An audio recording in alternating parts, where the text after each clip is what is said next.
Thank you for joining me on my masterclass. Now, today I'll be teaching you how to migrate from a poorer country to a richer country, a country with more opportunities.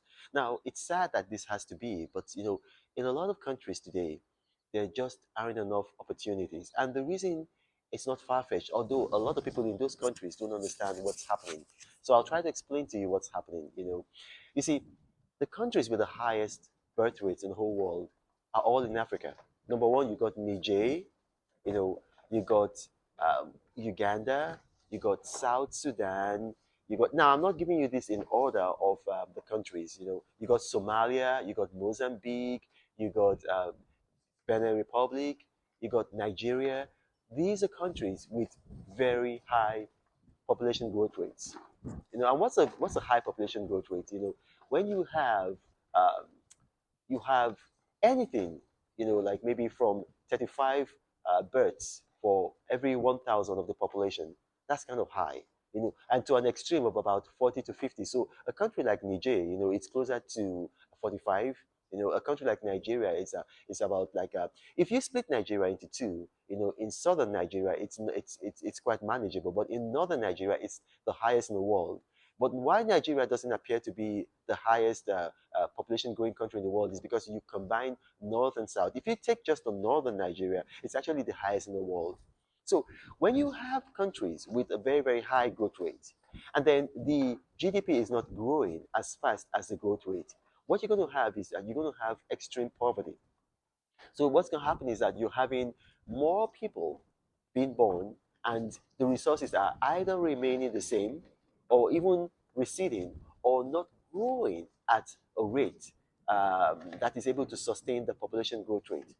Now, conversely, on the other side of the world, you have countries that are experiencing low population growth rate. Now, what's a low population growth rate? It's a population growth rate that is less than 2.1. So that means for every 1,000 people in the country, they need to have at least 21 children.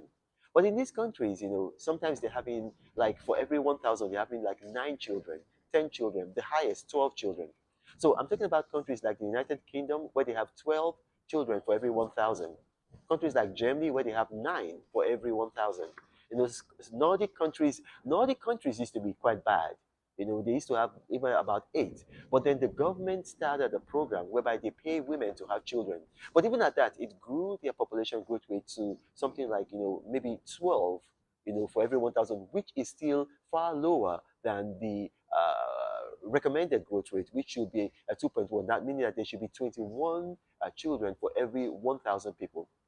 So what's happening is that these countries, because to maintain stability for your national security, you need to have at least 2.1% growth rate, a growth rate of about 2.1%.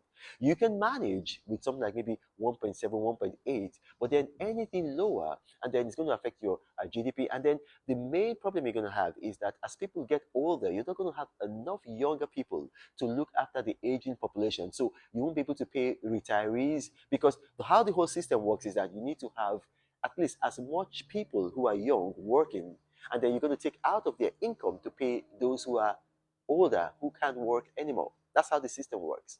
And so these countries, now I'm not talking about this country, I'm talking about countries like Germany, the United Kingdom, Sweden, Norway, Japan.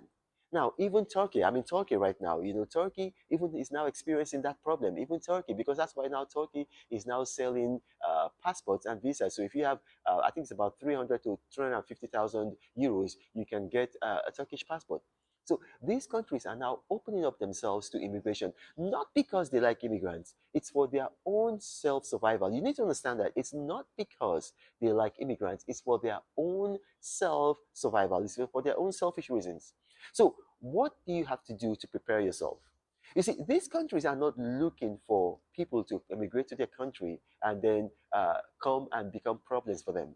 They're looking for educated migrants. They're looking for educated migrants. So what do you want to do? And they're not just looking for any kind of educated migrant. They're not looking for people who are going to study sociology, political science, language and linguistics, and some of these courses that are, quite frankly, irrelevant to the stage of the 21st century that we are. They're looking for immigrants who are studying what they call STEM. What are STEM?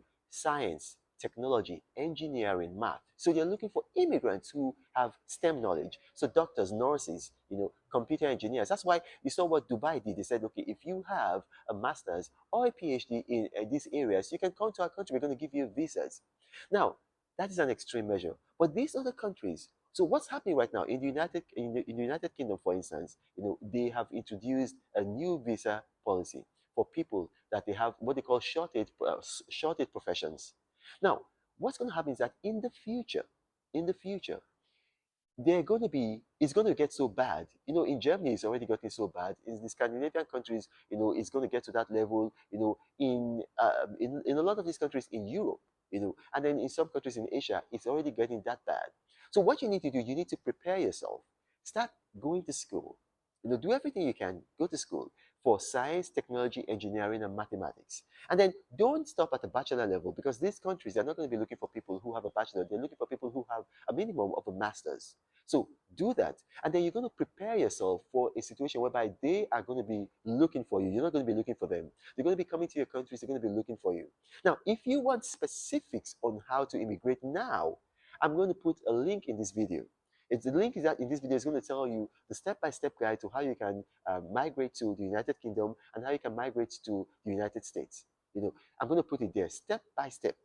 I'm going to put the link in the description box of this video. But this video is just to tell you what is happening, why it's happening, and what you need to do to prepare. Now, my name is Renan Mokri. If you've watched this video and maybe you have questions arising from this video, just put them in the comment section of this video, and my staff are going to curate them. I'll do my best to respond to each and every category. Now, you got to remember, I do not have a WhatsApp forum, a Telegram channel, or a Gmail email address. I'm not going to approach you in the comment section of my video telling you helpline, giving you numbers. The people who do that are scammers. They scam the number of my subscribers. I don't want them to scam you. I'm the apostle of prosperity. I don't want you to get into poverty. This is Renan Mokri saying, God bless you. But Reno travels all around the world. I hope you get inspired about what you see. Apostle of greatness, Reno is a master. Only one man against the whole world in large. Fighting with the monsters, poverty I can't stand. That's why Reno is